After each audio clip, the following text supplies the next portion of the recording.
So this film starts with two icons. One's visual and one's musical. I want to start with the image of the Alamo, which is this very recognizable shape, this mythic shape, especially if you're a Texan, and this very strange man pushing a tree in front of it. Musically, I wanted to start with this other icon, which is this Verdi prelude, the prelude to the opera La Traviata, which is probably the ultimate romantic tragedy, based on the Dumas book, and it became the play Camille and the opera and countless movies. I remember that was an influence, and also a Chopin piece, a piano piece called Berceuse. I probably listened to those two pieces of music 10,000 times or so when I was writing the story. And I think the characters came out of that. I also listened to jazz, early jazz like Louis Armstrong, and I know a lot of Brendan Fraser's character, Fletcher, came out of that music. I find it really helpful to create characters based on music because music has so many dimensions to it and textures and things that can't exactly be put into words, and yet it's supremely human. It's what people are.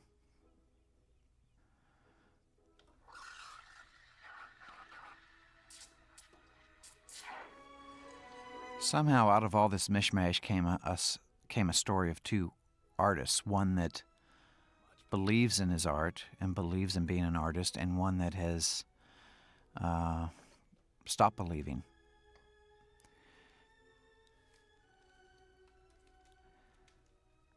And also, I wanted to play with the idea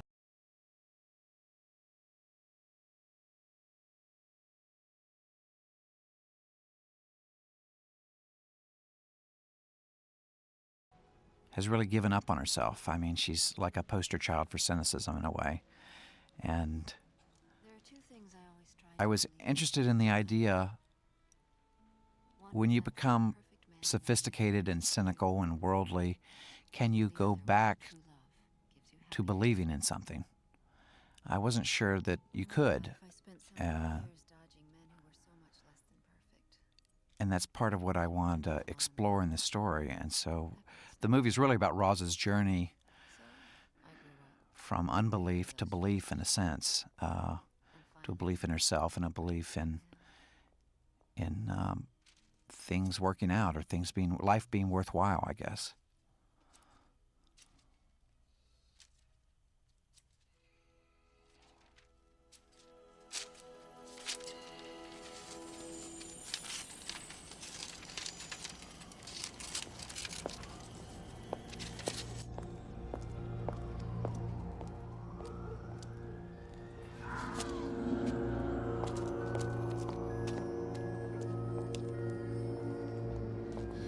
This attack scene at the beginning of the movie, in a way, is there to kind of throw off the audience. It's to thinking it's one kind of movie, and then it becomes something completely different. But it's the catalyst to start this vision, which happens, which connects the two people. One very odd trivia note is that the man that's being attacked is also the man that drives the car that's about to come around the corner. So essentially, if you look real carefully, you can see him driving this car, this yellow car. So actually, the man runs over himself, which can only happen in the movies.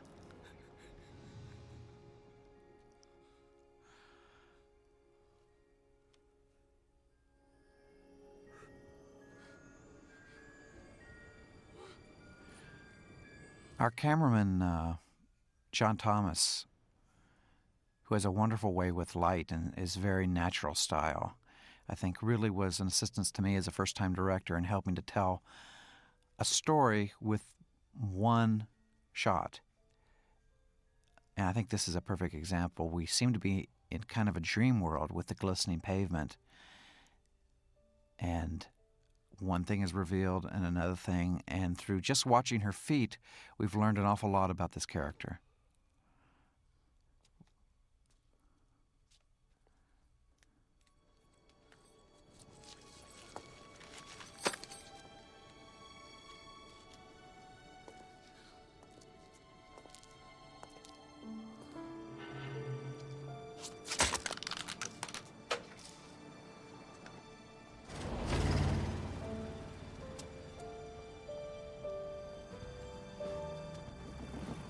The Formosa Cafe is really kind of a landmark in Hollywood. It sits right next to the Warner Hollywood Studios, and a lot of filmmakers and actors used to hang out there, and I guess still do.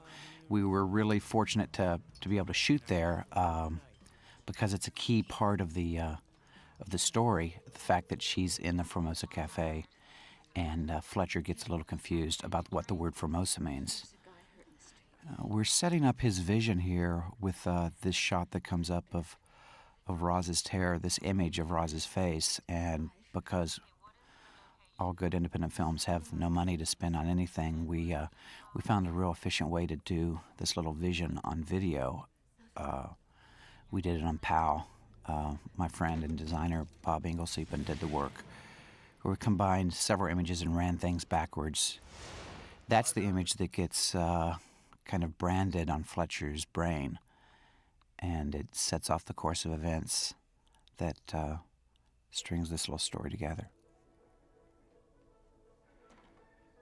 In the theatrical release, we cut this sequence down just to save a little time, and I was able to restore it here on the DVD.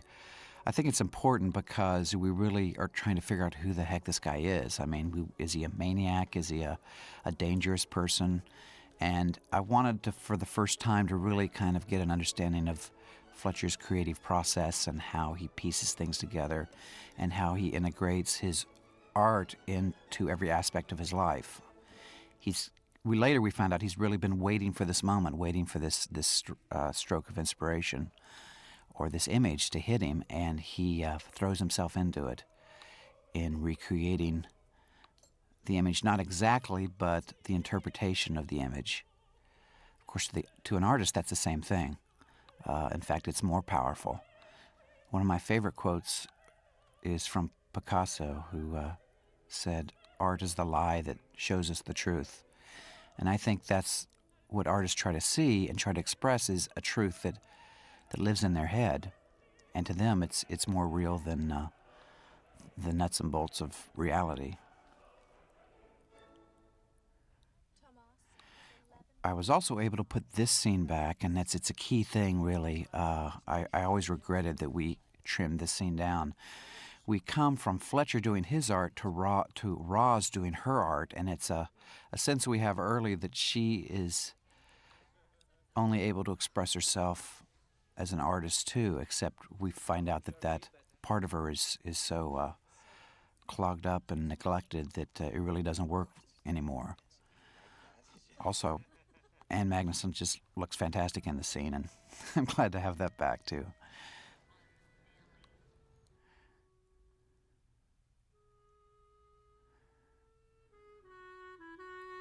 This is the first time we see Fletcher sleeping on the table.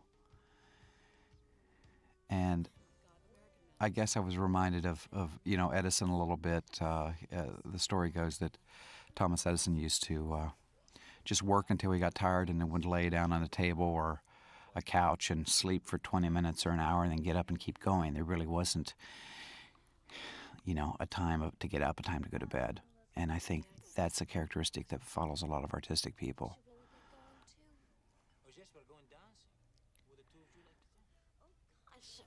Yeah, well, I don't know. I really have to. So here we have the classic blonde, brunette, and redhead trio, and we've got a lot of subtext going on between these women. I think they did a wonderful job.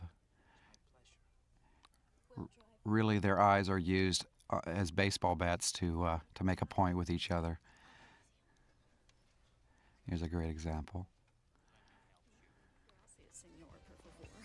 Of course. If you compare this scene to the theatrical release, the shorter version, we combined two bar scenes together and actually had to do some hocus pocus with continuity in terms of where people were sitting that no one really has noticed, but it's because we had to combine the scenes together. I think Joanna's doing a wonderful job of understatement in this scene. I love to watch her work. I love to watch Roz work here, and she is working hard. She's kind of taken the artist she used to be and put it into her current craft. Roz drives a truck, probably as a little cue about our our mixing up of gender roles here. Lots of times Fletcher seems to act in what is a traditionally more feminine way, and Roz is the opposite. This old live oak is a fantastic tree in front of this house. I wanted to highlight that. I think it ties in with Fletcher's character.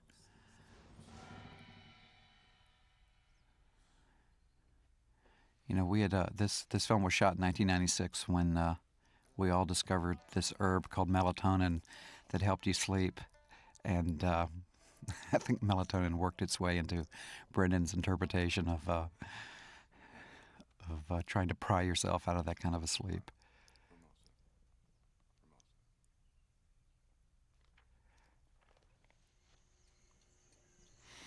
I'm in love with the Chinese chick. Here's another real chance to study about what an artist does and how they go about it.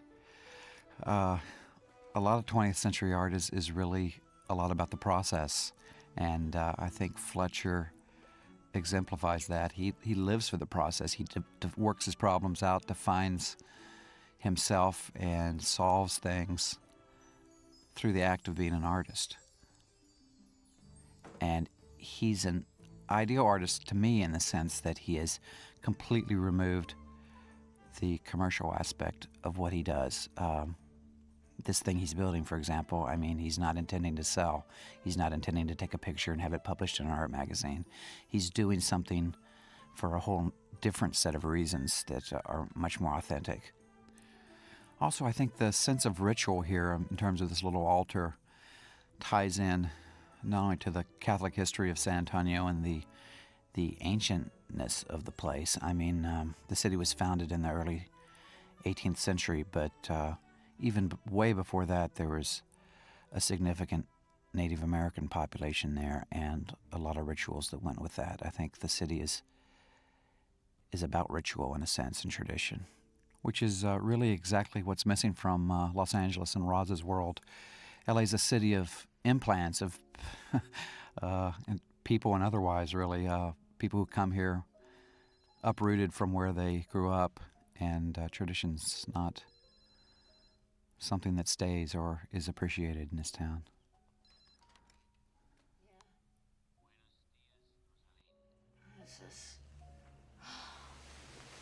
Could this be Tomas?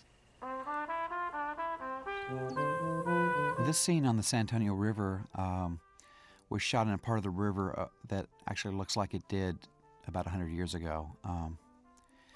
And I think the point of this scene was that artistic people often are better at communicating through their work than with words.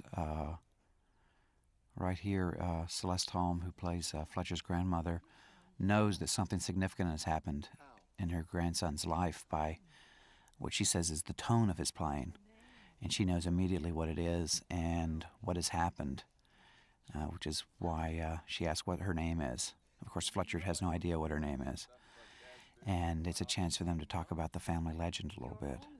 That cornet that Fletcher's playing actually belongs to Jim Cullum, who's the leader of the Jim Cullum Jazz Band who appears in the film. And it's an old French cornet he found in a pawn shop. I love the way the body curves on it, and so that's what we used on camera, and luckily no one dropped it in the river. Ida says, let's play the Verdi, and that really takes us into Roz's world. It's really represents her world and also Fletcher's longing for her. And so we do this little pan and dissolve, and the duet becomes the orchestra right there in the restaurant. And it's just the background music in a busy LA restaurant during lunch hour as we see Roz back at work. You'll notice that Roz is the only one with color in the scene. Everyone else is wearing black and white. The restaurant's in black and white. The pictures are in black and white. There's a little bit of color in the flowers. Roz is wearing a dress that reflects some of the palettes that we've assigned to her, which were really based on Georgia O'Keeffe flower paintings, which are lime greens and cool blues and also magenta and yellow, which you don't see right here, but you do later. I love the way the actors are using their body to really work the subtext of the scene. Paulo is kind of like a deer stuck in the headlights, just immobile, leaning forward. And Roz is using her neck and her hair and her shoulders, and it's really their bodies that have the dialogue. Now, we worked real hard to create completely different worlds between Los Angeles and San Antonio. Here you really see the palette that is Fletcher's world, which was based on the painting of Arthur Dove. He was a very early abstract artist, an American, and part of the Stiglitz group. But we picked out his kind of rust-colored, his warm reds, his earthy greens, and everything in Fletcher's world reflects that. Our cinematographer, John Thomas, who did a wonderful job, also decided to use two different film stocks. The stocks for San Antonio is a lower contrast, kind of a softer stock, and the stock for Los Angeles is deeper blacks and more vibrant colors. Here again is part of the scene. What makes the scene is two artists communicating through the work. Tomas, I didn't know you were so funny. Paulo Sagante brought a lot to the table in his performance. He really has a great sense of comic timing, and I think because he's, charming and good-looking, people don't let him be funny as often as they should because he's great at comedy. Sure, Polo. This Sunday I play the pole in Palm Springs. Well, I'd love to see you ride. But right now, I have car problems to deal with. Can you believe what new brakes cost? It's all the driving we do in L.A. I think I must take you to pick up your car. Tomas, you're such a gentleman. Hey. You know what? The shop is right near my favorite art gallery. I will take you to see a wonderful painting. Come on, let's go. Chop, chop. Yes. This Mr. Groove Man, the sax player, is a great puppet that was created for the film by Scott Land, who was our puppetry consultant. I know on this day, it must have been 110 degrees, and Fletcher had a leather jacket and a leather hat on, and it was one of those days you just try to get through.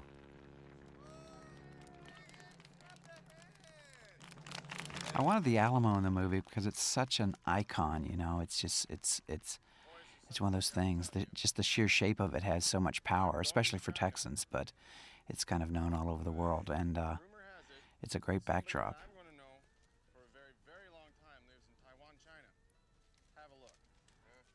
Again, Fletcher lives in a world where it's perfectly normal for all of these guys to look at these very weird collages of this woman's face and know exactly what he's talking about.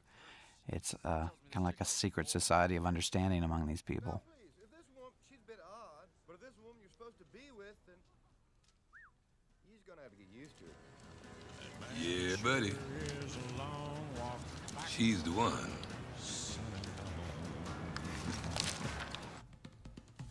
It is very powerful. This painting was created by the production designer Denise Pizzini. I told her to make a really, really bad painting, and I don't know. I'm not sure if it's bad enough, but it's bad.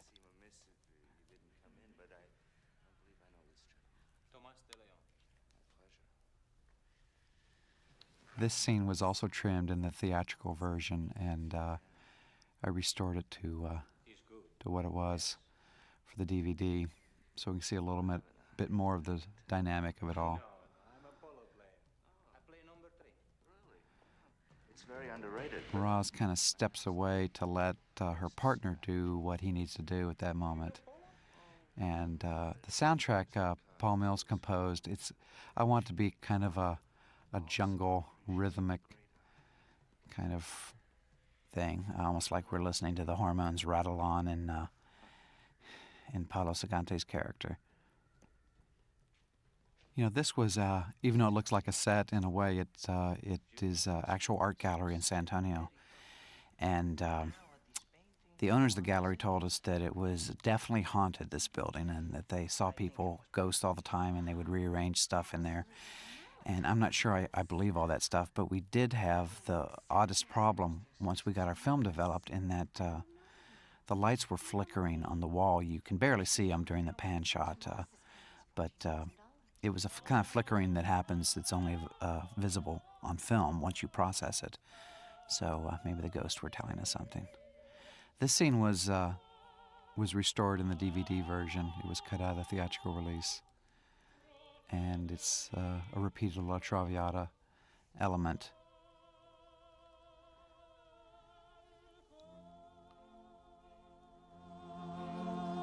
And I missed it. I think it adds something.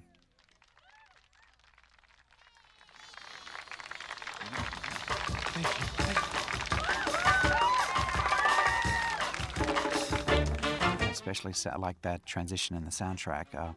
Lots of times we used transition devices in the soundtrack as opposed to picture devices, which we used later in the film. But transitions are always key in any movie, but especially in a movie like this, where we keep popping back and forth between two different worlds. And we want to say something about those worlds and about the characters in the transition. And so to go from that old, tiny, scratchy opera track to this kind of lounge music in the way we cut those two together says a lot about where we're going and the difference between the two people. Again, everything in Roz's world conforms to her palette. The purple in the seats, the yellow in the walls. And that's the kind of thing that doesn't hit you in the face as a film viewer, but works on a different level to help you understand the story and understand people, because colors cause a reaction in us.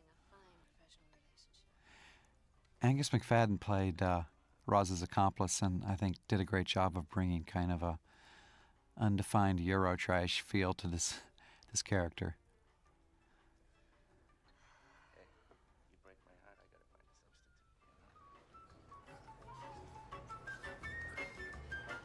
So go fetch. Excuse me.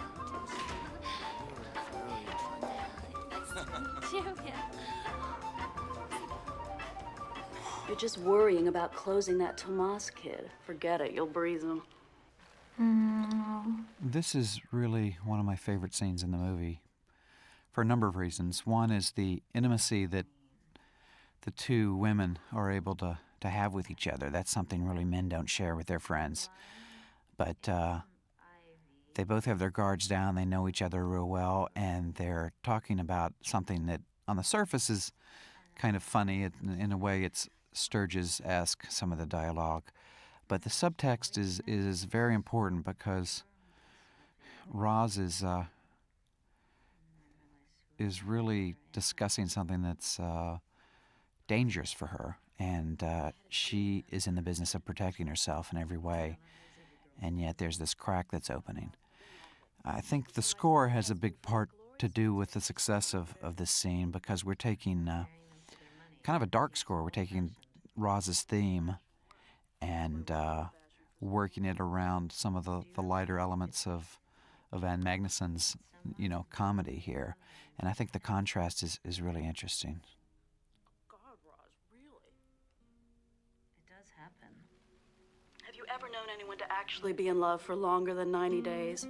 You, your mother, aunts, girls you grew up with, anyone? It's impossible. And perfectly good women attach themselves to pigs for an eternity on the basis of 90 days of hormonal imbalance. It's not that dark. Money, connections, real estate, gene pool, short life expectancy. Those might be reasons, not love. But don't you ever just want to, lose control? I just want to meet a man who knows what he wants, not what you get him to want. Yeah, for a night, maybe a week. I would wear. This scene was also trimmed in the theatrical release, and we restored it back to its original length for the DVD. And I just like it much better the way it's supposed to be. For 7 lousy bills, that doesn't last me a couple months. You'll do fine. Are you sure you're feeling okay? I'm still breathing. That's all that matters. Now do good, and remember, they always deserve it.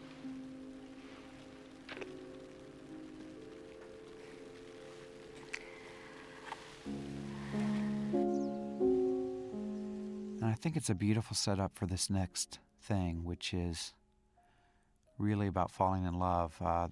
Features the original Berceuse music that inspired the film, really. And we're able to get inside Fletcher's head and see him really falling in love with this person that he has never met. I think the music is really narcotic, both the Chopin and the performance of it, which is this vintage recording by someone named E. Durburg. I never found out who that person was, but it was whoever performed the track that I listened to over and over when I wrote the script.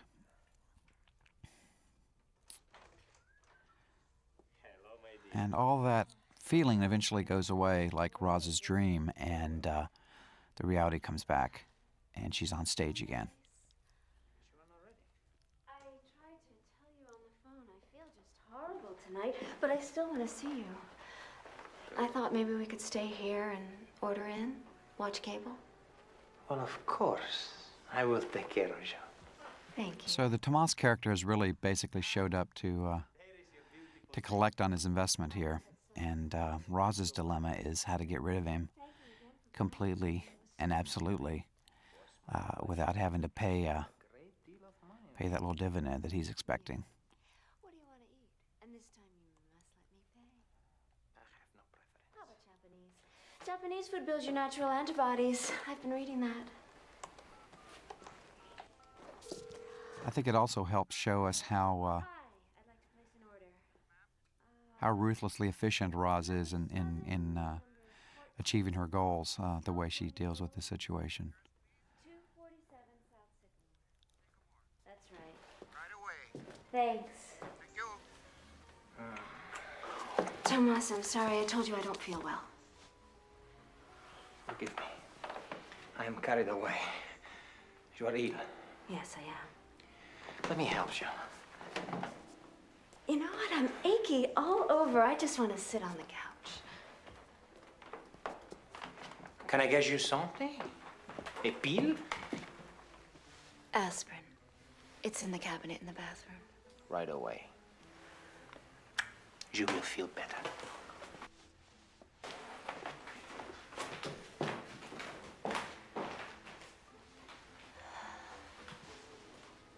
I've always enjoyed how Joanna uses her eyes in this scene. They're completely cold and empty like a snake. I'll get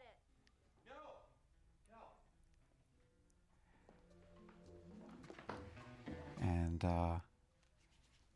Paulo did a wonderful job here.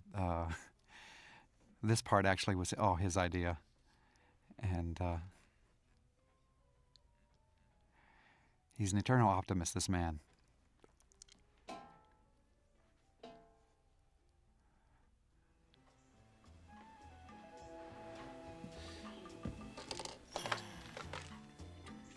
What you want to try to do in a scene like this is to build upon things. And you take one step, and then there's another step of the ladder, which is the bedpan, another step of the ladder, the brochures, and this, and the get well card, and then you have the final thing. And if it works correctly, it builds momentum with the audience all the way through, and has a big payoff. It's a different kind of a laugh than a pratfall or a verbal joke, but because you're really inside this character's head.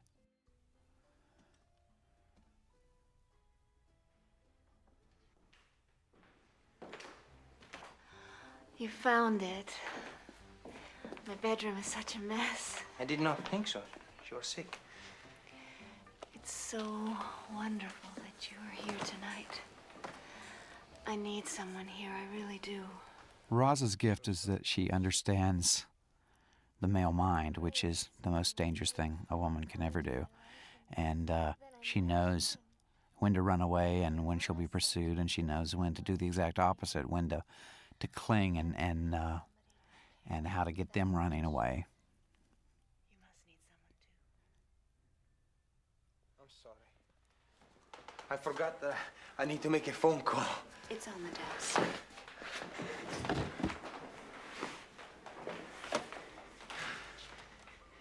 I don't think Roz has met too many men that have surprised her. And so you see a little bit of delight in her in her own craftsmanship, that things work. You know, I pull this lever and this happens. And I think that's the last bit of amusement that Roz has in her life at this point.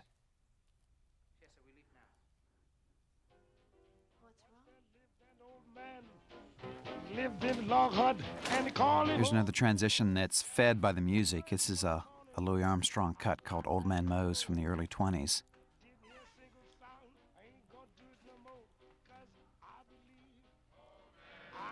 Do you speak English?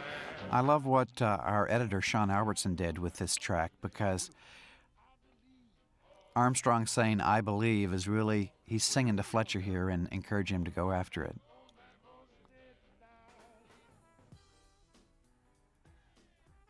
And then another music cut that really leads the way into pushing back into Los Angeles and into these girls' world. The family money comes from the gas and oil business. Texas.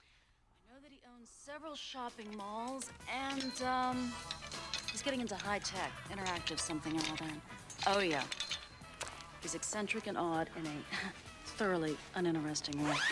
Does he save his toenail clippings like a last one? I'm sure it's something like that. I tried to get out of this court date. I can't. So we'll give you the next one.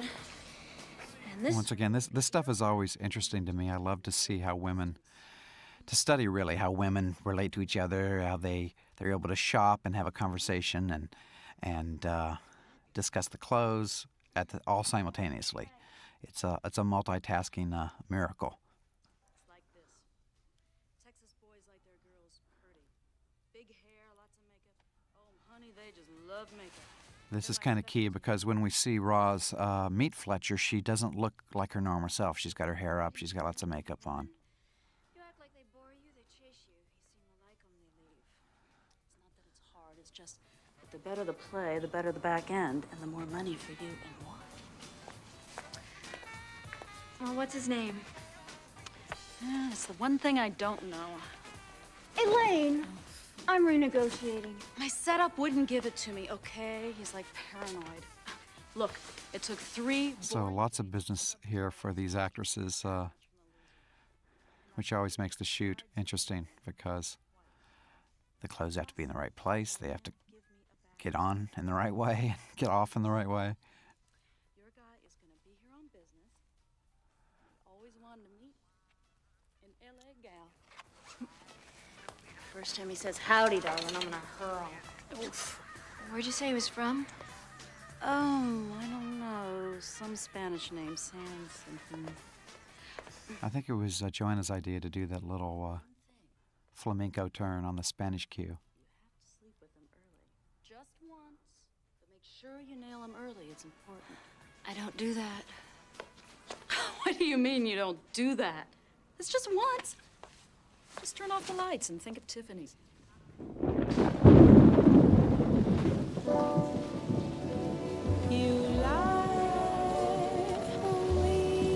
This track was put in. The song was put in as a temp track in the early editing of the movie, and we loved it so much we decided to get Madeline Pyrou to re-record it.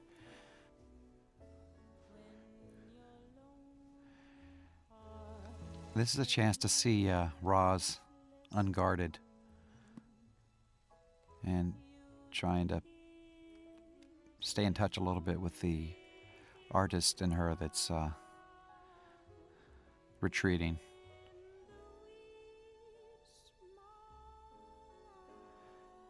And what's key to every artist is simply observing the world and observing light and color and texture and sound. And we wanted to show that things are not completely lost for this person yet.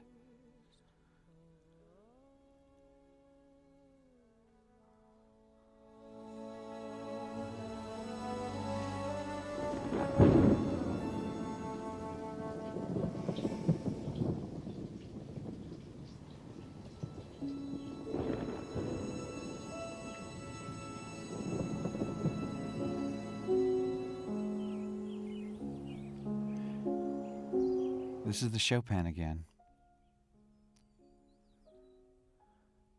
This was shot on the San Marcos River in San Marcos, Texas, which is the shortest river in America. It comes rushing out of the ground in crystal clear water and flows for a few miles and joins another river. It's really almost primeval, this place, and I thought it was perfect for the shared dream that these two people have.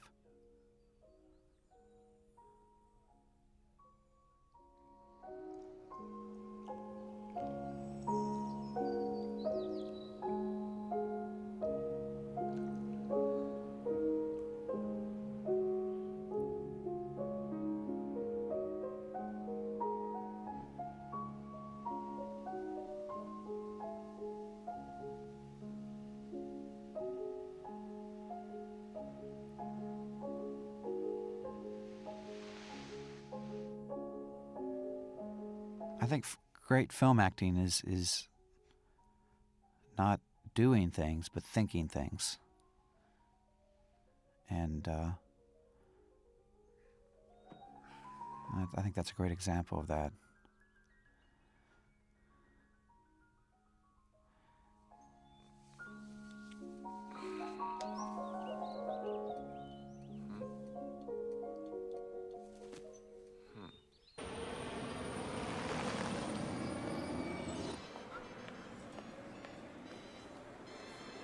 In 1955 from Los Angeles to Taipei has been delayed.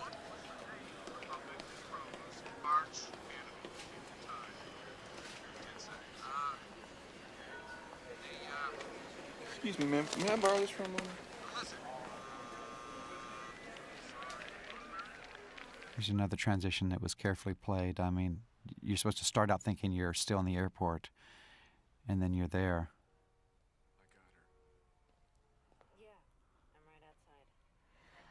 Yes, we stop worrying. Oh, how many rich, young, eccentric, pathetic Texans can be in the Formosa on a Tuesday afternoon? Hey, bud. I was really thrilled that we got singer and songwriter and guitar virtuoso Junior Brown to be in this movie. He plays the other Texan. And the guy who's from San Angelo instead of San Antonio.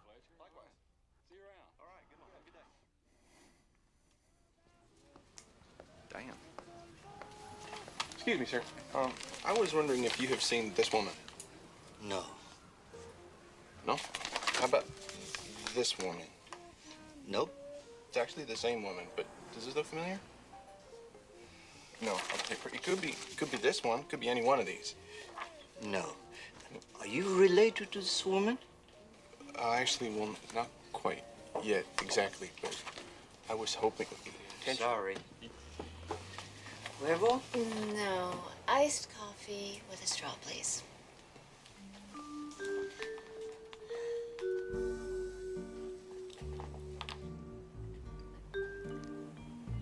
Hi.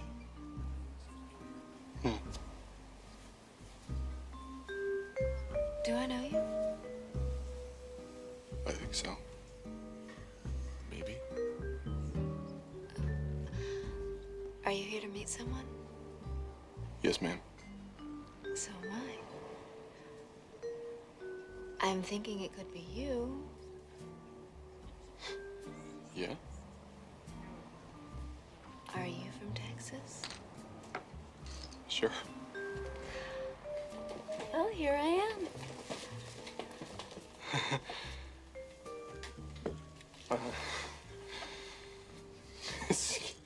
I'm sorry, this is a little odd for me. Oh, To listen. make a scene like this work, I think you really need to have actors that are good at showing you more what they're thinking than what they're saying.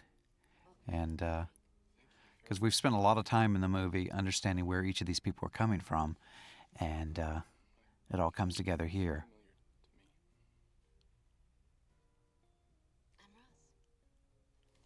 I'm Fletcher.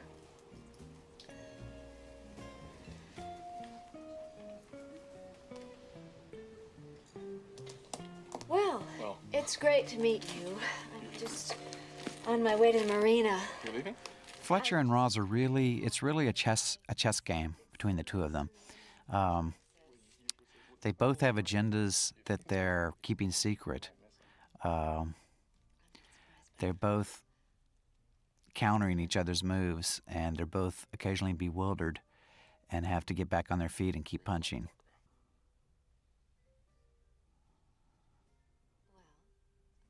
I guess I could make a call. I think they're both strong too, but in very different ways. Roz has a strength that's built from scar tissue and damage and pulling herself back together. And Fletcher's strength comes from a completely different place. It comes from, I think, deep roots and an understanding of who he is, and an uncompromising dedication to being true to that.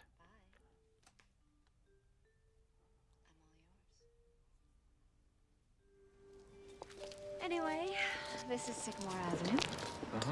I live just back there. I think that's why trees are so important in this movie, and we see them over and over, and we talk about them. Because it's a lot about roots and having a place. I get it. Sycamore Avenue. I'm learning things from you already. I must be the man you're waiting for. I know all these useful things about the names of trees and the like. Another moment here coming up. I think this is a lot about releasing control. It's something Roz fights, and then she does lose control just briefly, and you see her retreat.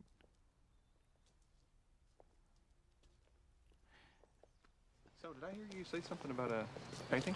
And I think the fun thing about the way Brendan plays Fletcher is that he takes all that in. He's the master observer, really, which is, I think, the ideal for an artist. And so he's kind of just soaking her up in this scene and trying to figure out who she is. Yeah, they're these, cairns. These monument kind of things. What you do is you get a bunch of rocks, and you stack them up, and you cram stuff in the cracks, and it's like a work of art. You want to see? Sure. I set this scene on the curb because that's one of my fondest memories of childhood, is sitting on a curb for hours and talking to my friends or playing or whatever we did on curbs when we were kids. And yet it's something adults never do. And it's part of Fletcher's campaign for Roz to break her down out of her cynicism back into and discover the child that's kind of caged up in there.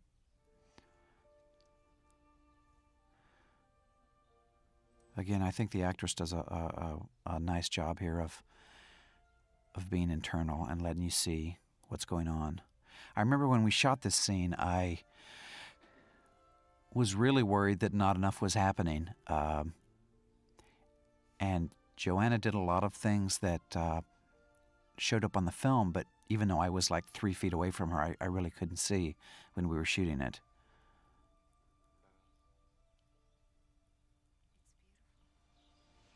See, I made it, but... And Brendan really designed that entire structure.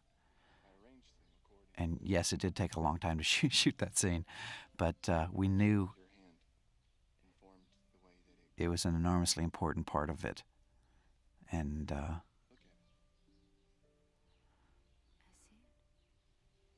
mean, really. Look at it. See, it's got kind of a shape in there. that goes down and then around. And if you look at it with one eye, maybe you can see a face. Maybe some lips or some eyes. We'll say goodbye. Oh. Couldn't last forever. No. Well, why don't you tell me about Sam? It's really satisfying as a writer-director to see other artists take what you do and just go with it and enhance it and make it better than you ever thought it could be. And that happened a few times in this picture, and it's very satisfying. I get the feeling that I'm coming back to something that I haven't really discovered anywhere else. It's kind of hard to explain with words, really. It's like an old woman who's lived long enough to know who she is. You know? There's ghosts there. I mean, really, there are. And if you listen, you can hear them at night, partying, having a great old time. Sounds amazing. Well, most people who go there would probably just see the mini malls, the potholes in the streets, and a lot of lawns that need water in. But the really cool stuff's hiding out. I mean, you really have to know where to look for it. Well, I like it here. It fits you. Was that like an insult? No, it isn't. I was speaking at a film festival in Korea once, and I got a question from the audience about this film. The question was, why did I make an Asian love story? And I didn't know what that meant until they explained it to me, that the fact that Fletcher is patient and waits is an attribute that they thought was very Asian and very un-American. And I will agree with the last part of it. Grandmother's left in charge of that. It'll be all right. That's unusual. Well, no, she's not senile or anything, but she's quit playing jazz lately, which I... No! Are you okay? Now I know why I don't walk in L.A. What do you mean? I'm fine. It's bleeding.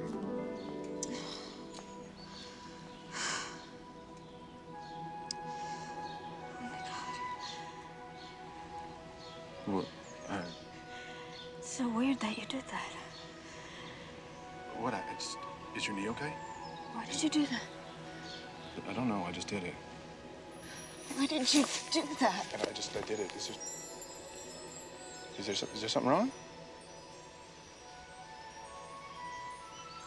Nothing. I'm not in China. I'm in Los Angeles.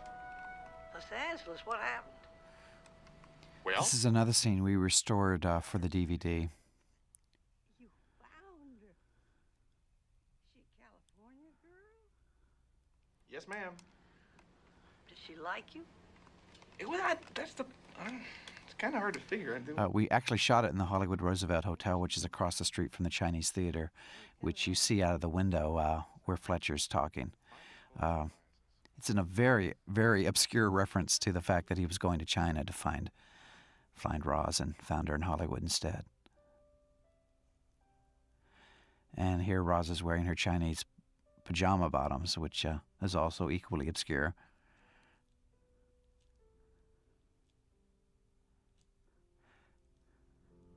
Joanna came up with this business of the lighter, and I think it's wonderful.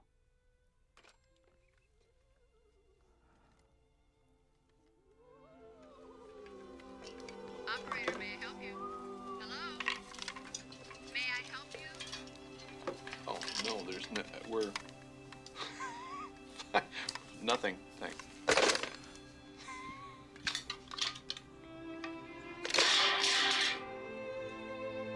These transparencies are all of Los Angeles landmarks, and it leads us to this knife, which is like Roz's last method of self-expression. Joanna worked a long time at learning how to throw knives and became quite proficient at it. We always wanted to make sure she wasn't armed.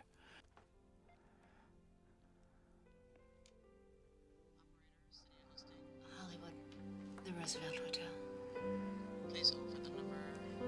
Area code 21355. Hello? Hi. Roz? Who's this? So we keep building on this string of coincidences that as she finally decides to call him, he calls her.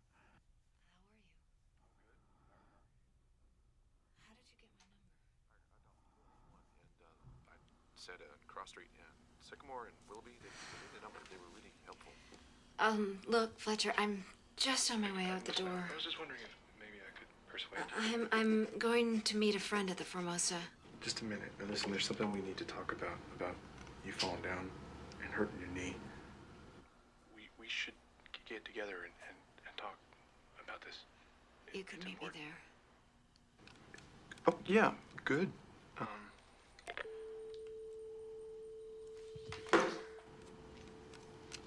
I'll do that.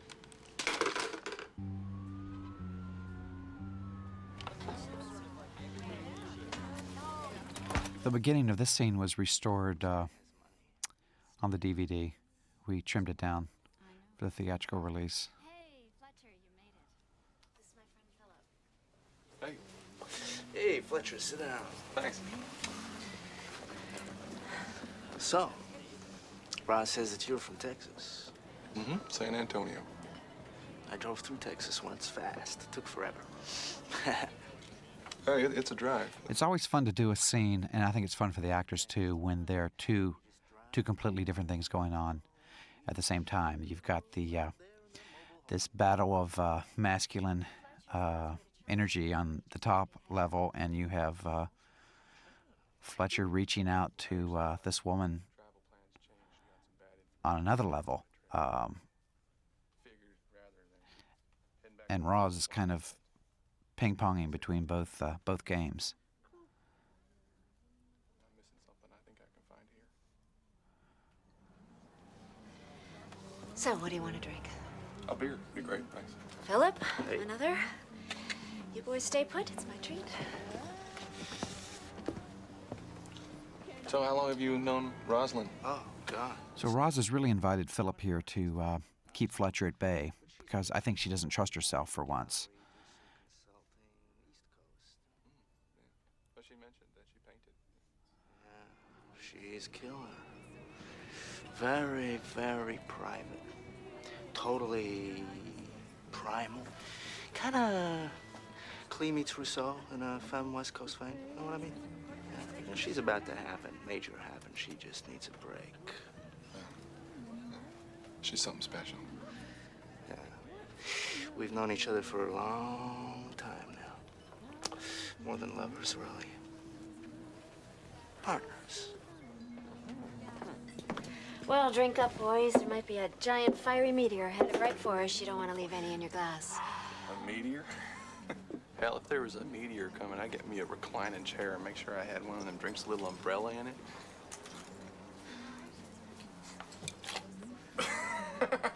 Good to go. Come on, baby, bring it on. You ready to end it all? Well, if you're going, I'm going.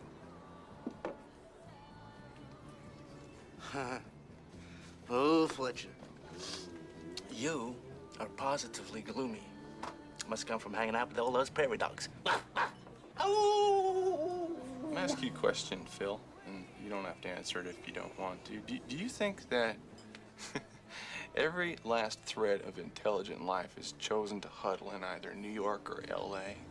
Or do you really believe? I think what Brendan captured well in his performance was the idea of a man who's flexible and easygoing and will bend up to a point. You know what? Don't answer that, Phil. Let me just give you some advice. Next time you're driving through Texas, you better stay clear of all the trailer parks. And if you are driving through Texas, why don't you do it fast? Real fast. And this is an example of the point where he won't bend any further. Well, I've had fun. Fletcher. Would you take me home? We actually shot Roz's apartment in San Antonio, not in Los Angeles, where it's supposed to be in the movie.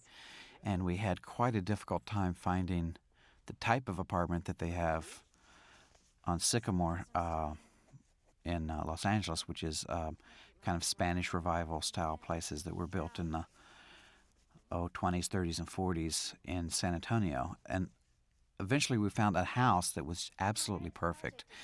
And we dug around into the history of the house a little bit, and it turned out that it had been designed by Los Angeles architects in the 40s, and even the tile that was used in the house was imported from California, which seems like an odd thing to do in Texas, but we found out that it was actually a house built for a mistress of a rich San Antonio man, and his mistress was from Southern California, so she wanted things the way that she'd left it in L.A., and so we ended up having this Los Angeles Spanish Revival house in San Antonio.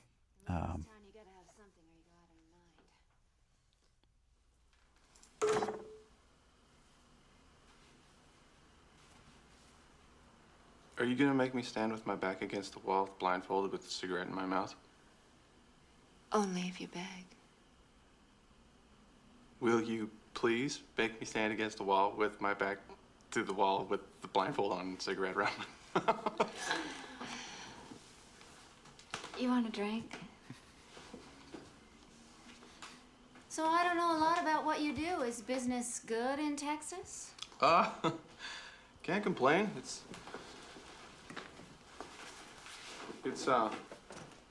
seasonal. And your grandmother is running your office? My no, actually, I don't really have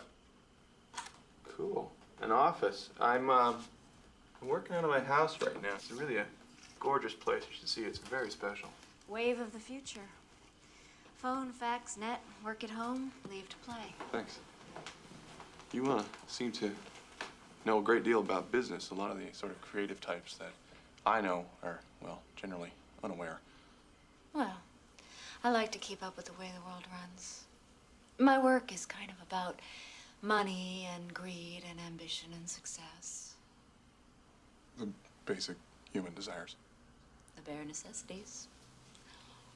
Rosalind, I think you need to get out of L.A. for a little while. Too late. It's funny because I have this terribly archaic notion that art should be about beauty and passion and, well, redefining an imperfect world in a perfect way. Oh, God, we did away with that years ago.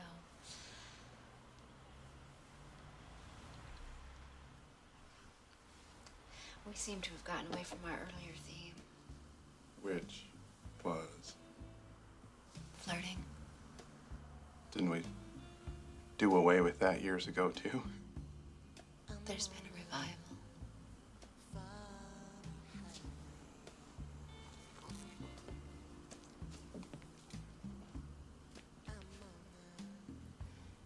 You want to look at pictures? Sure, yeah. I think Roz once again figures the only way to get to this guy is visually. So she goes to the nearest thing. I don't know exactly where the idea for this slide projector scene came from. I think it came from sitting in an art history class too long, maybe, when I was in college. The music really, really makes the scene. It's sung by a woman named Renee Geyer, who's Australian. And the song Foggy Highway is written by Paul Kelly, who's from Austin, Texas.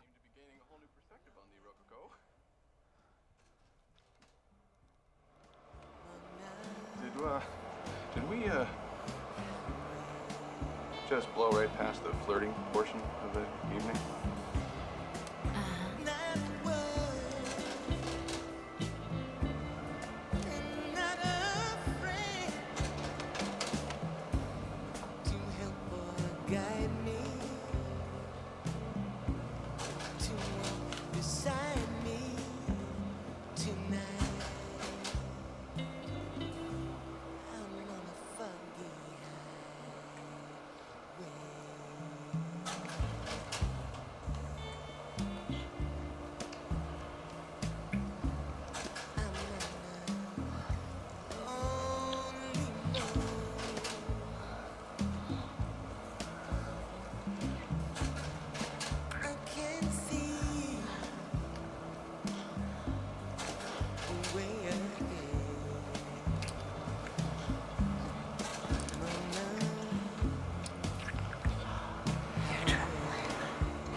This isn't how I imagined it. What? I don't want to rush it.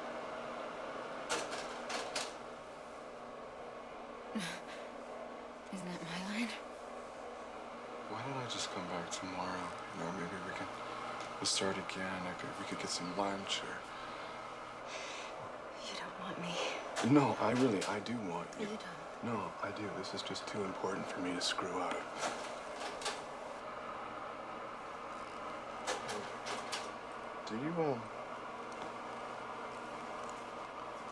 Do you like chocolate? I do. Imagine if you could have the most perfect piece of chocolate in the world.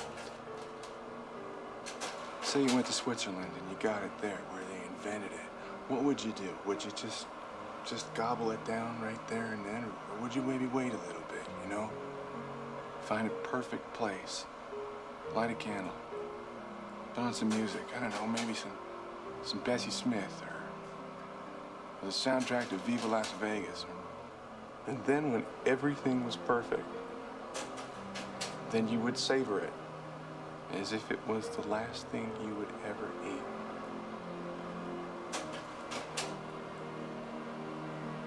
You are so weird. This is really not easy for me to talk about. What are you talking about?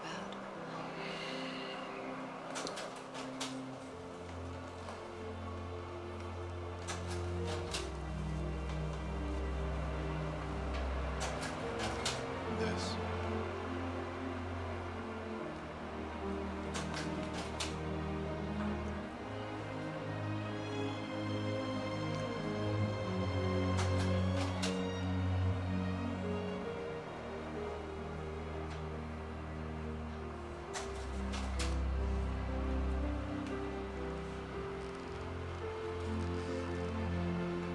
It's true.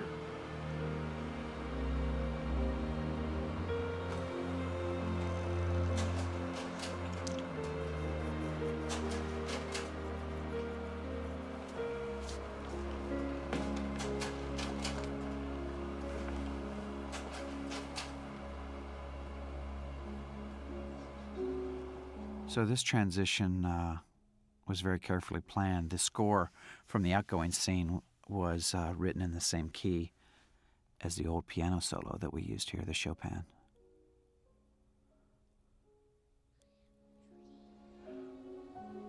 The little boy says, "I have a tree."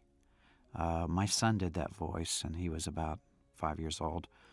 And actually, I asked him, what would that boy say to her? And for some reason, he said, "I have a tree," which I thought was great, but I wanted to mix it so it was a little bit obscure.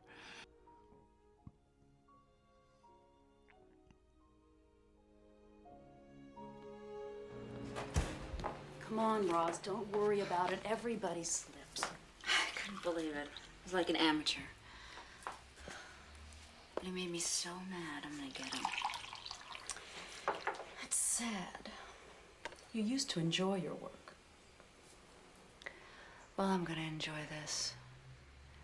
No one plays with my head like that. Sitting up at night. Again, the music kind of leads the transition here. This is Sitting Up at Night by the great South Texas musician and songwriter Augie Myers. It really kind of leads us back to Texas in a real bluesy, sexy way. This little piece right here where he looks at his watch, that's a great Brendan improv moment. I'm not going to Texas.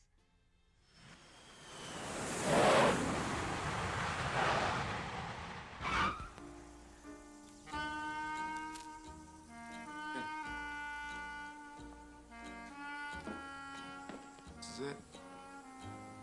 This is where I grew up.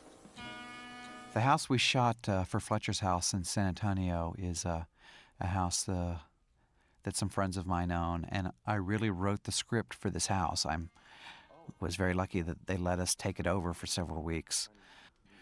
The production designer, Denise Pizzini, and the set decorator, Lisa Lopez, worked really hard to create a sense of layers in this house. In other words, Fletcher is only the latest incarnation of how the house is. You should be able to see his parents and his grandparents and their parents stretching back in time. Who's this? Oh, that. It's an art project I'm working on. Collage. I think you have some very deep-seated problems. Fletcher and Roz are really back to their chess game here, and I love the imagery of this shot combined with this shot. I think it really represents both characters. Fletcher's straightforward, and his world is detailed behind her, and she's with her back to him and her face in the mirror. Sort of what she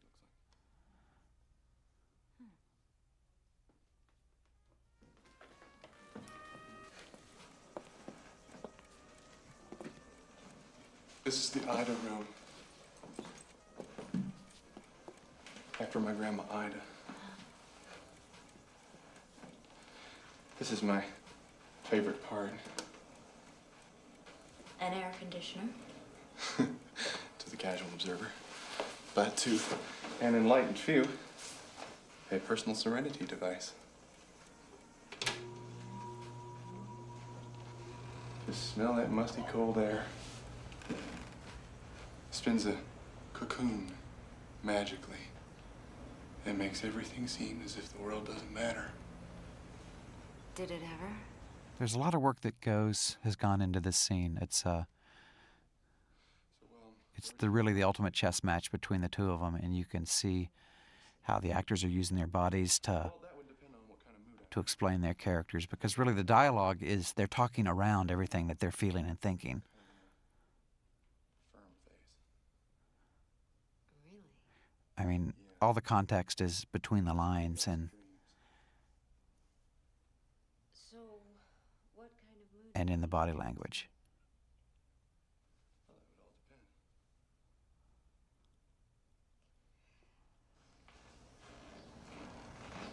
Well, you've got me where you want me. Now what? And I think what's interesting what the actors are doing is playing with the idea of control.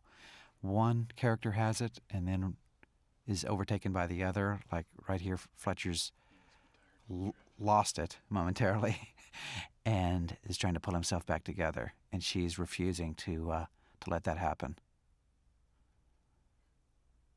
I should tell you, I have a devious plan. Are you going to try to seduce me? Roz is really going after him with both barrels here. I think in her mind, if she sleeps with him, it'll break the spell.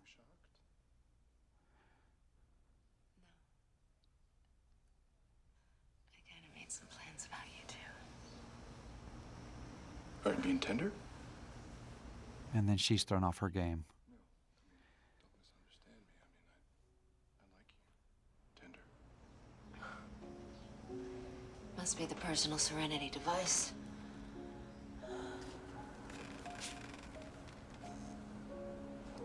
Close your eyes.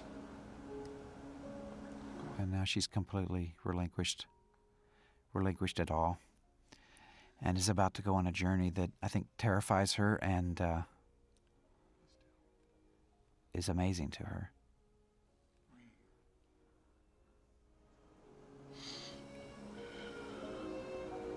Again.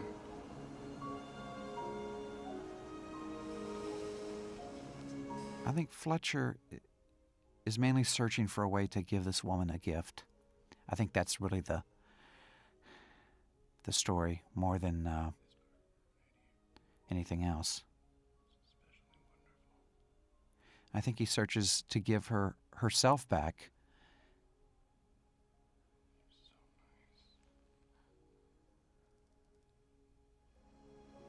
I'm really not.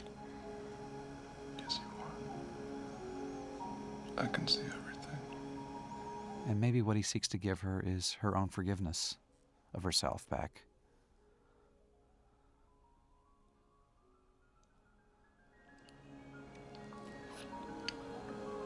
because it's pretty difficult to be in love or to actually love someone, I think, if you despise yourself.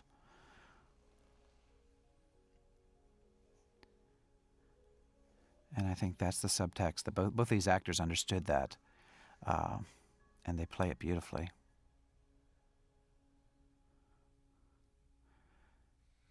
We did some cuts here that have mystified some audience, and there was a whole scene where Roz checks his checkbook, finds out that there's nothing but a few bucks in it, and calls Elaine and gives her a report. And they have a discussion about men and keeping their money, and does it really mean anything? Maybe he's got another account. All that stuff ended up out of the movie, unfortunately. Yeah, well, that's exactly what's wrong with the world today. Is there's way too much reality happening. Toby Huss, who plays Cameron, was absolutely delightful. In fact, he has probably the most inventive mind I've ever met. He has those clothespins on his fingers, as you see, but they're not explained. It's a complete throwaway. And yet I think it fits perfectly with his character. Here's the checkbook.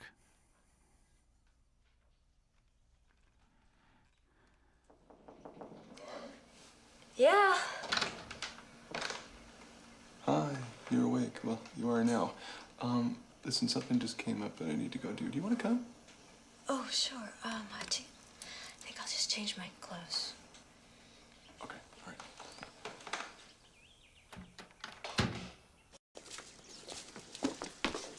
Well, hello. Roz, I would like you to meet my friend Cameron. Wow. Hello. Hey. Hi. Oh, yeah. So you're here. Or you're just visiting. Well, this is a good place to live. My grandma came here. It was like, she's a pistol, this one. Nude half the day. She wasn't from here. Cameron. Well, the other half, she's clothed. I mean, she's not a nude granny. Cameron, we should probably get going. You driving? No, you're gonna take a bike, right? Right?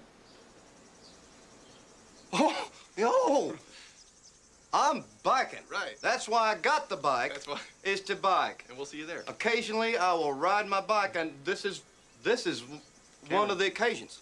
We'll see you there. All right. All right. Yeah. Okay. All right. I'll see you there. Right this way. Nice to meet you.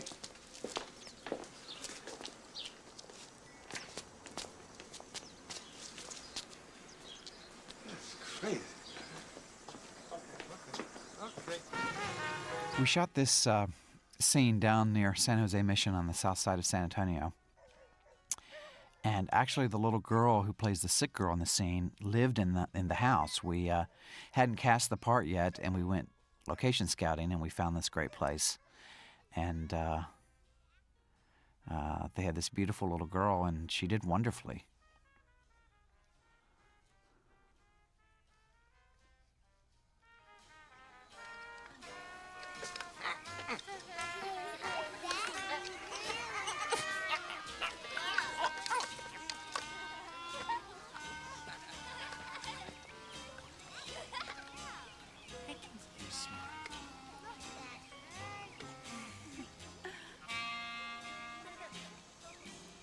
This scene really gives Roz a chance to not only watch Fletcher and see what his world is about, but to see what the real world is about.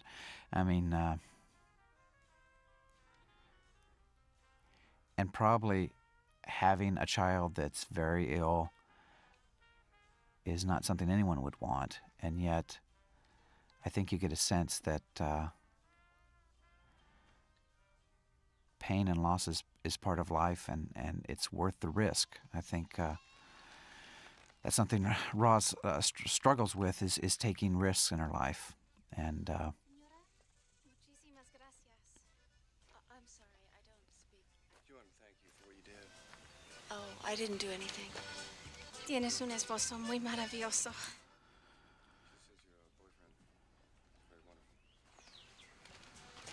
to those who speak Spanish, they know that the woman actually said, "Your husband is very wonderful," and I think Cameron does a little bit of helpful editorial translation there.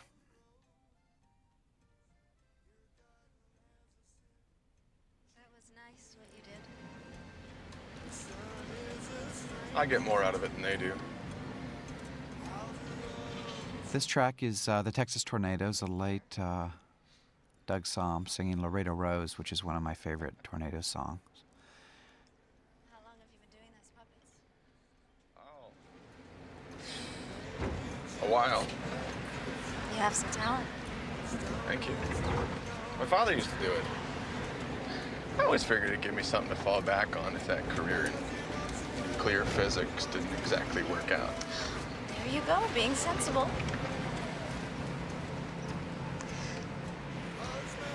So, show me your town. Where do you hang out? What's your favorite spot? My favorite spot. Yeah. All right.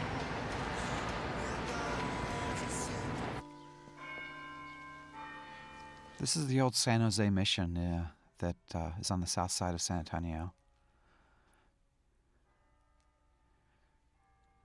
It's a window.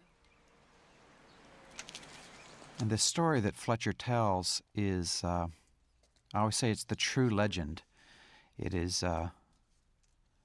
it's the legend they tell about the window, one of many legends about this mission. A long time ago, there was a craftsman who worked a stone, and he was commissioned by the church to build a window. And he fell in love with a girl who sang in a choir. Her name was Rosa. But before they could be married, she became ill, and she died. And all he was left with was this window. And he must have spent every waking hour for years carving it for her.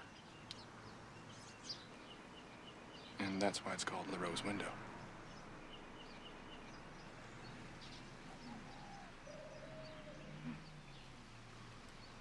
I'm sorry for them.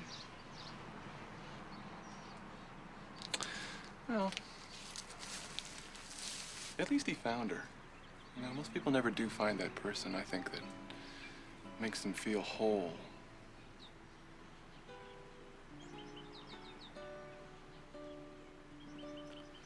So, here we are. All these years later, talking about that. This music is another piece of Chopin. It's Prelude to A, played on a classical guitar. I think it gives us a real innocent, almost childlike flavor to what's going on. It's kind of Roz's, one of her last transitions into this world that she's entering. And I think we can feel her and see her slipping into a different place for the first time. At the end of the scene, she pulls back, but she's definitely gone to a new level.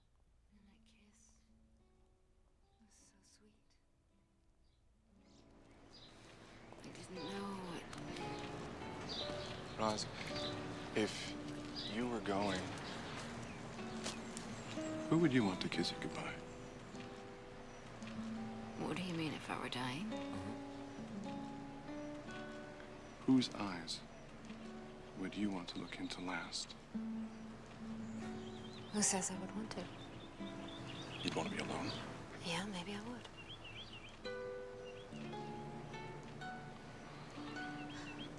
No. I know who I'd want to kiss goodbye. Who?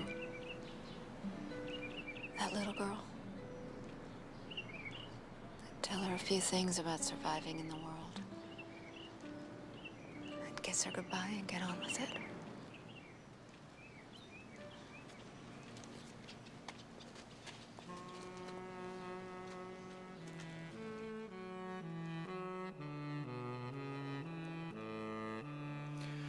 The reason we take such a long, slow journey with Roz, I think, is because it's really a life or death situation with her for her to risk actually feeling something. I think not feeling something is kind of the epidemic of our age, and because it involves a great personal risk to do so and to be disappointed. And if people are disappointed in themselves and in others, eventually it becomes quite monumental to do that again. So it really takes Roz the entire film to take this journey, and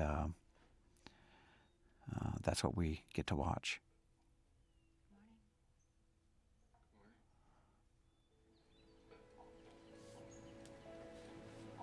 Coffee? You're still here.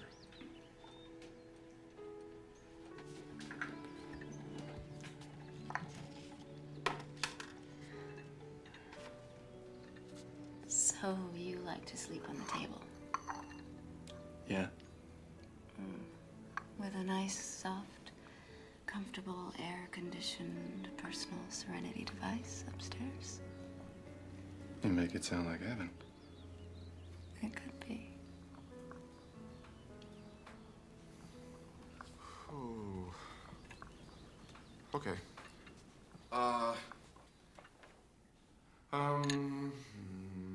This time I told you.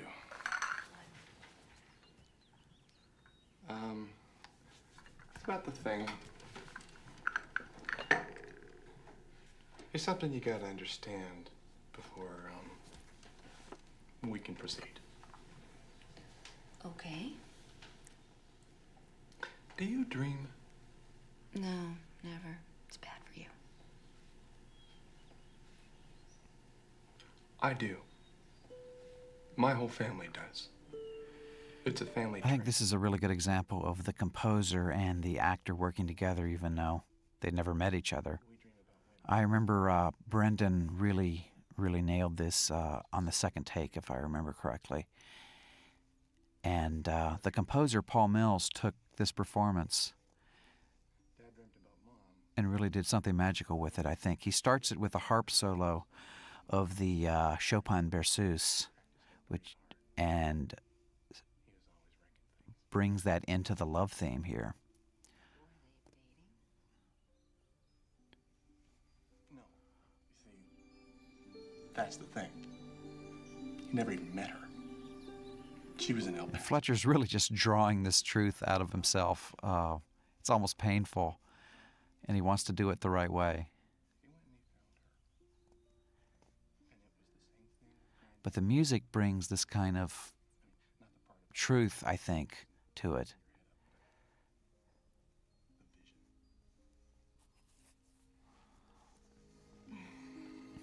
What are you saying? You had a dream?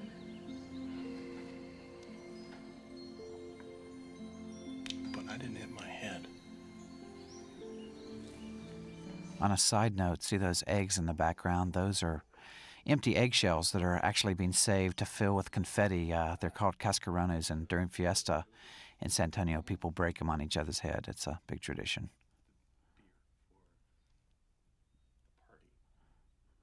What party? If San Antonians know how to do anything, it's have parties. That's a basic core value system in the city. They never show him with a tamale. The tamale has never, seriously, ever been represented in American cinema. Oh, he is so right. Excuse us, pardon me. I want you to meet someone. Hey, Tree! Hey, Tree! Over here! This is the tree man. He's a friend of ours, but no one knows his real name. He takes his tree with him everywhere he goes. Hey, Tree, come here. What's up? The character, the tree man, actually came to me. I was having coffee and sitting outside at some cafe in Los Angeles, and a guy came by with a shopping cart with a tree in it. And I thought, usually you're used to seeing empty cans and bottles. And I thought that was an imagery I had to stick with me and I had to use someday, and I eventually did in building this character.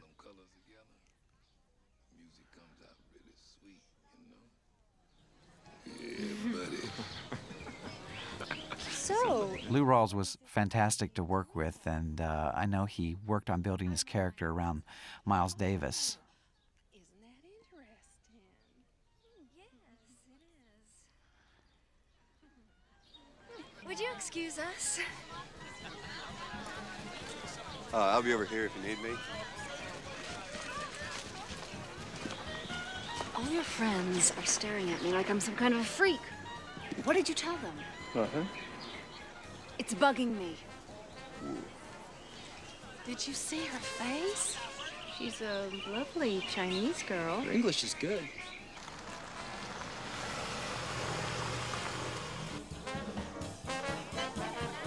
This band is the Jim Cullum Jazz Band. That's Jim playing the cornet. They actually had a big impact on the making of this film. They are an institution not only in San Antonio but in the world of traditional jazz, and I don't think the film would have been the same without them.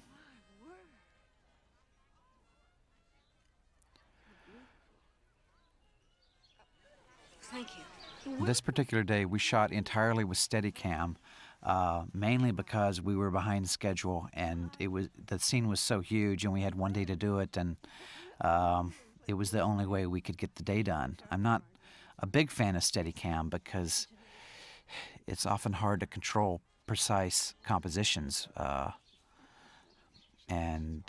it certainly saved us this day.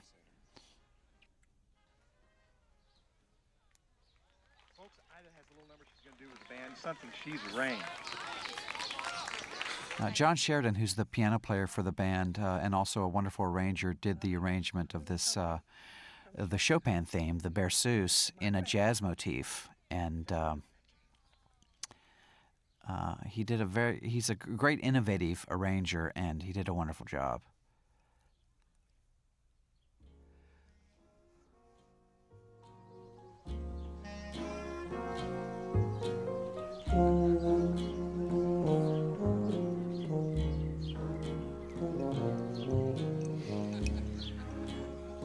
A gentleman named Sam Palafium played the tuba for Celeste's track, and he's able to take that huge instrument and make such amazing sounds out of it. He's really one of the premier tuba players in the world, and he plays with the Empire Brass Quintet.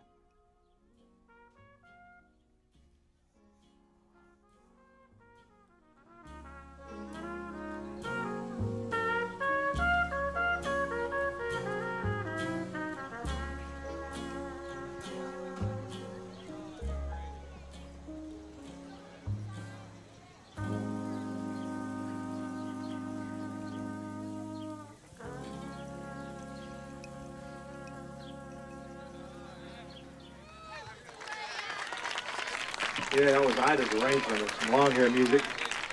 Nice to hear you play jazz again, Ida. Okay, now something special. All you kids, come on in. All the kids. Well, that would be my cue.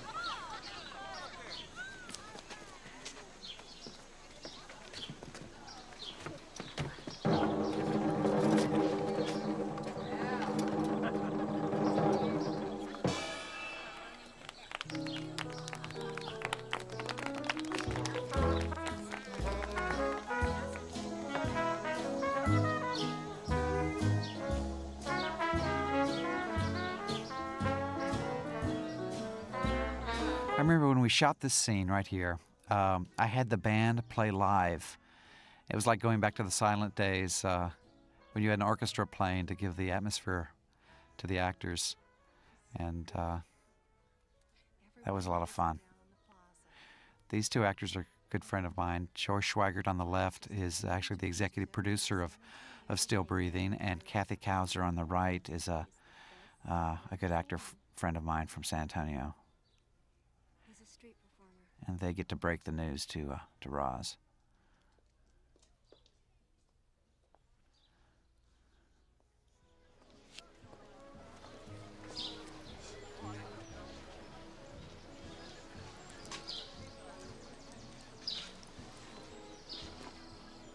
Hi. You all right? Oh, yeah, I'm fine. Can we just visit, you and I? This scene and the scene that follows were not in the original screenplay. I remember Joanna, just in an aside to me, said, gee, it would be great if Roz and Ida could have a conversation together, since really they're the same person. They're the same type of woman, just from very different generations and very different regions. They're both strong-willed and intelligent, and They've just gone different ways. Wouldn't make it through the first earthquake in LA. Oh, they're cairns, you know. What is their function? Remembering. Remember things you never want to forget. I built that one. Oh, it's been there a long time now. So I think what we felt we needed here was a concrete statement to Roz that that this is real and that it has meaning. And the best way for that to happen was for Ida to speak bluntly to her. And she talks about true loss. I think it really relates again to the idea that loving someone is a giant risk, and that the risk is worth the reward. Fletcher's father was born. Oh. He wouldn't let go of my hair. That's actually a picture of Celeste and her child at like 1 year old, or I guess a few months old, that she brought and allowed us to use in the movie. As is another picture that comes up in a little bit. Why don't you still live here? Well, this is Fletcher's time now. I have a lovely jacalita down on the river. That's a little Mexican house. Here are Fletcher's little books. We made them together. You know, they marked The idea of these scrapbooks actually came from the owner of the house, who's a really good friend of mine. She was showing her scrapbooks to Joanna. They became friends, and I remember visiting with them, and they were going over these old scrapbooks that they'd made through the lives of their kids and so forth. That really kicked off this idea, and our art director, Bob West, did a fantastic job of creating these vintage San Antonio children's scrapbooks. And this is really kind of the nail that drives it home for Roz, and I think terrifies her more than she's been in the entire film, because her longing for a family and roots and love and children is so contrary to the wall she's built up for herself that she has an enormous struggle here.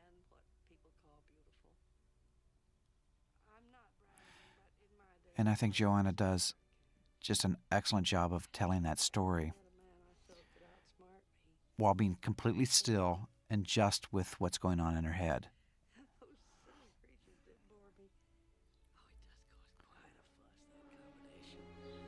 smart and beautiful. But it's mostly in your own gut. See, the problem is you stop believing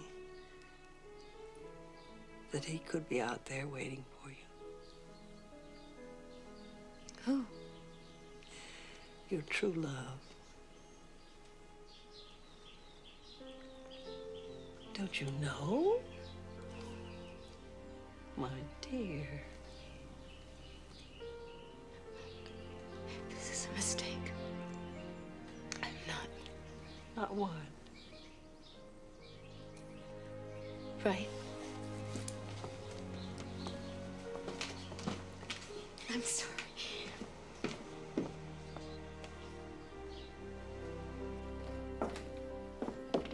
Roz? What? It's me. Hey, is something wrong? Nothing's wrong. I don't feel well. Well, come on, open the door. I mean, there's something wrong. I know you.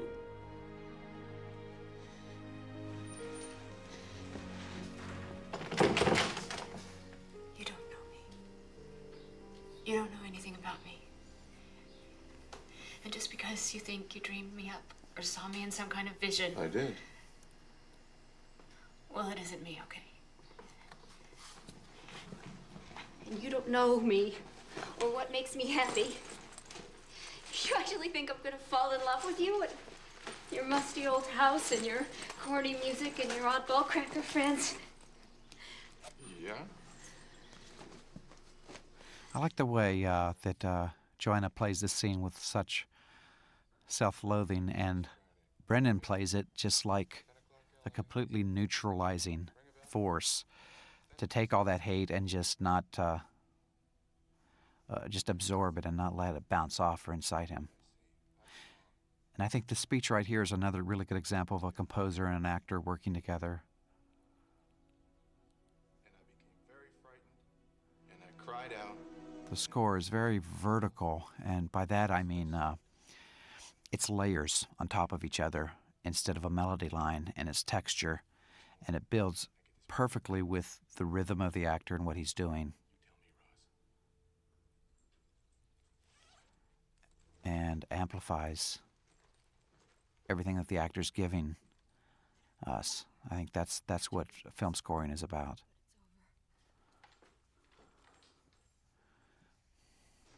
Look, Roz, I know you. We belong to each other. You have an idea of who you think I am. You're wrong. You're just wrong. You don't know. You know, I can see the person who you really are. Not this person who you are pretending to be because something went wrong. I just can't be the person you want. It's too late. I don't want to change you. I like you just the way you are. How can you like me the way I am? How could you possibly like me the way I am? I believe in you. Well, believing doesn't make it true. And believing in me doesn't make me worth believing in. How can you be that dead inside that you can't see it and you can't feel it? I really like this little piece here. I like the composition. I like both actors, what they're doing with the screen, and how she plays the truth away from him and then the facade back to him.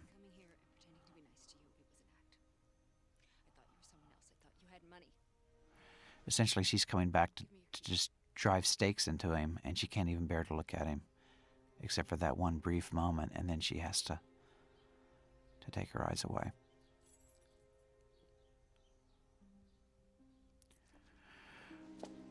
This is the last part of the film, the last 10 minutes, and it's almost completely scored by Paul Mills. It starts with this agitated string cue, which becomes this minor piano arrangement of Chopin's Berceuse.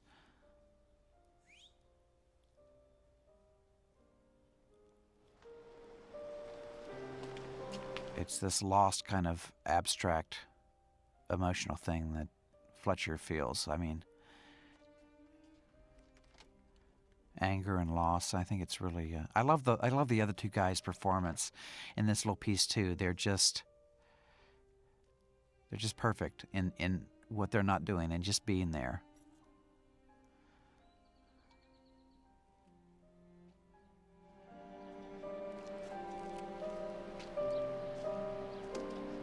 We really carefully worked out these transitions here because we wanted to tell a story with them. The cigarette flies through the air and lands in Los Angeles in a stack of sycamore leaves, and she's back home. And the mask is back on, and the wall is back up.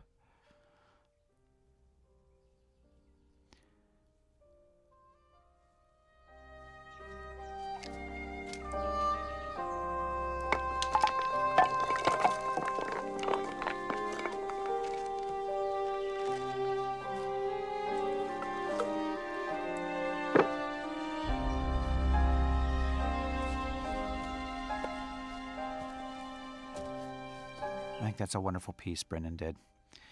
That little flick of the stick at the end, and just the way he did that. He kept the strength of the character and the finality of it all. You really sense it's over for him.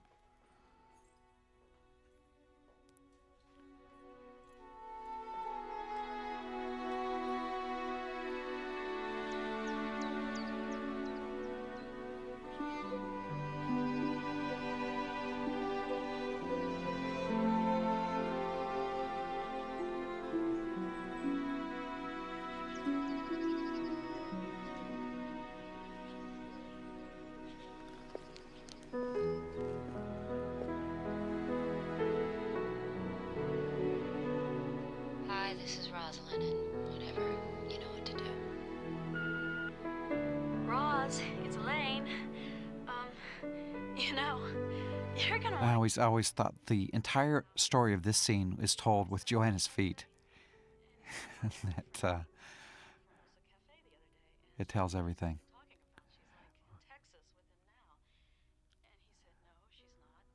This morning, and he never met anyone. And I said, why wouldn't you give me his name, you moron? And, well, I don't know who this Fletcher guy is, but, at least, you know, from what you said, he seemed nice. Hello?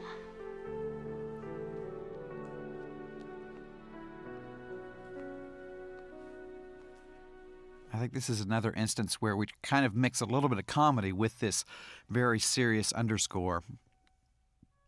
You can't watch Michael McKean and not get a kick out of the little things he does.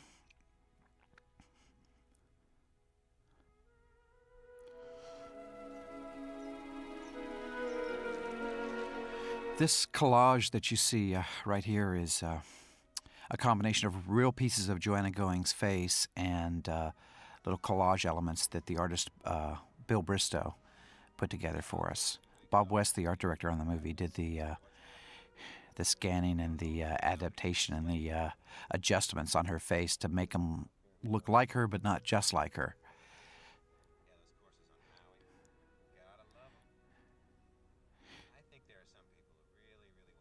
Themselves to freaking death. Not me.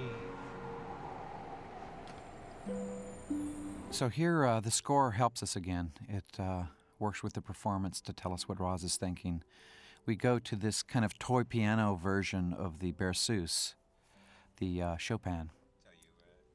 And it's played by the harpist in a kind of a toy piano way, and then it all disappears.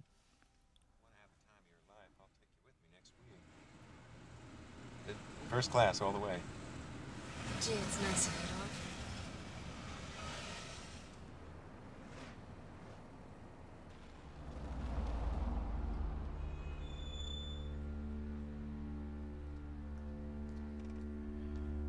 This is actually Cleaners near where I lived on Sycamore when I first moved to Los Angeles. And the guy in here runs the place. And I don't know if he's ever seen the movie, but there he is. He's now immortal for the ages.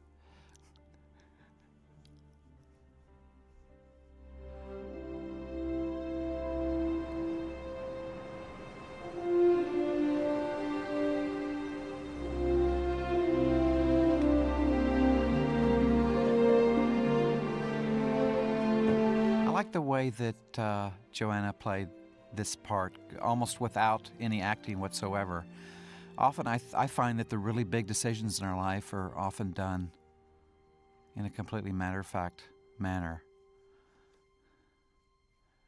That was the key action probably of her adult life, and she just did it. She didn't scream and yell and jump up and down, she just did it.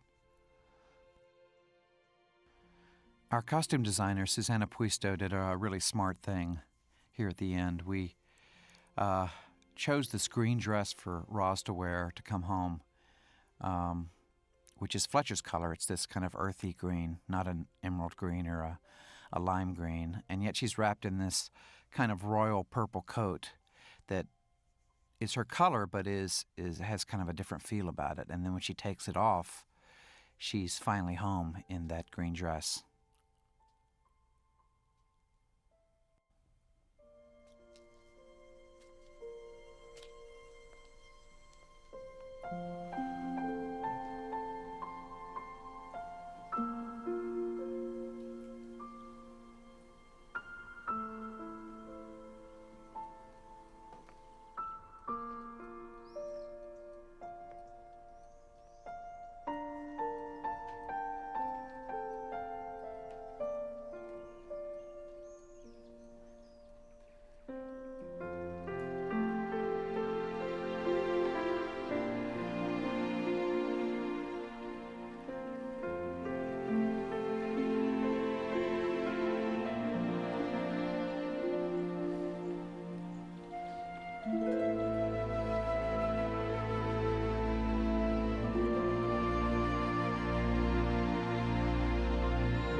If Fletcher gives her a gift, I think one of them is just the ability to stop and look and breathe.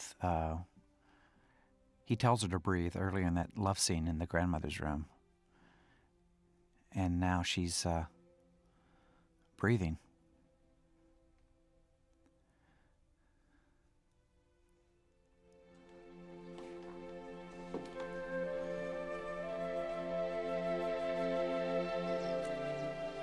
There are two things I always wanted to believe in, but didn't dare.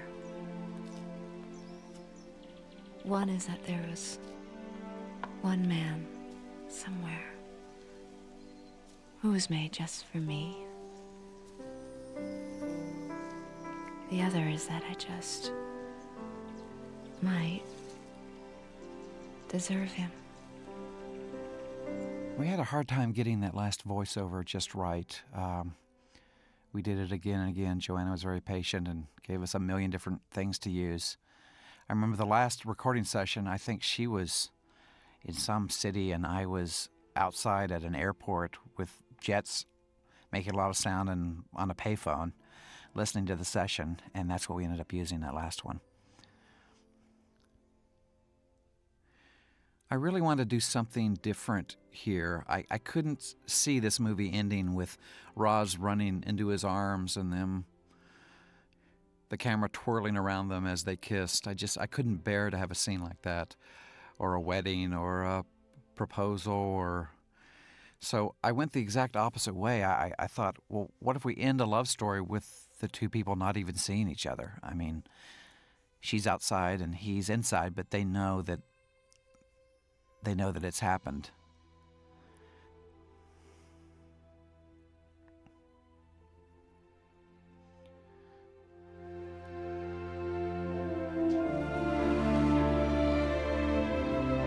And yet, through all that, I thought that we might be cheating the audience just a little bit. So my way to resolve it was have this last scene that you can interpret as a dream or as a symbol or as an actual event. But we see them completely relaxed. We see Roz first, and we think she's alone, and then she's attached through this piece of orange ribbon to Fletcher, and they kiss each other. We shot this in the San Marcos River, the same place where we shot the black and white stuff for the little kids. And off they go.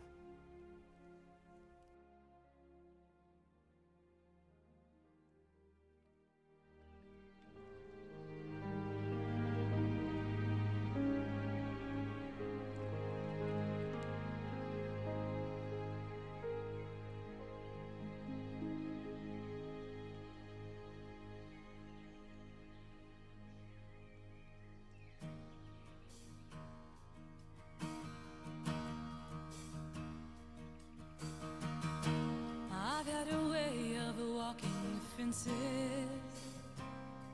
and keeping the keys of my soul in the pockets of my pain.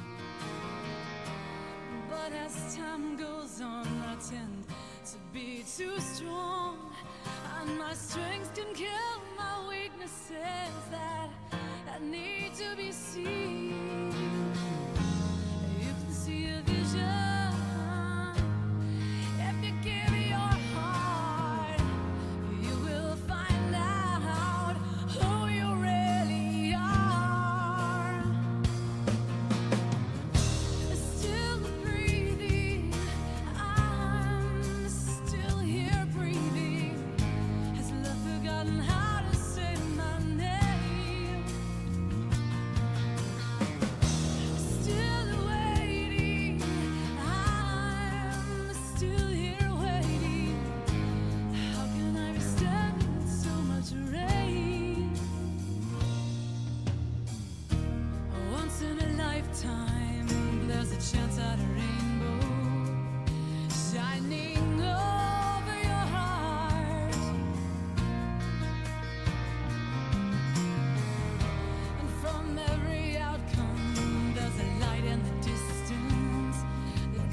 man, that's crazy. That is not the way it works in any love film I've ever seen. I mean, the clouds part, the birds are singing, the toes are curling up on these people. Cameron, what do movies have to do with real life?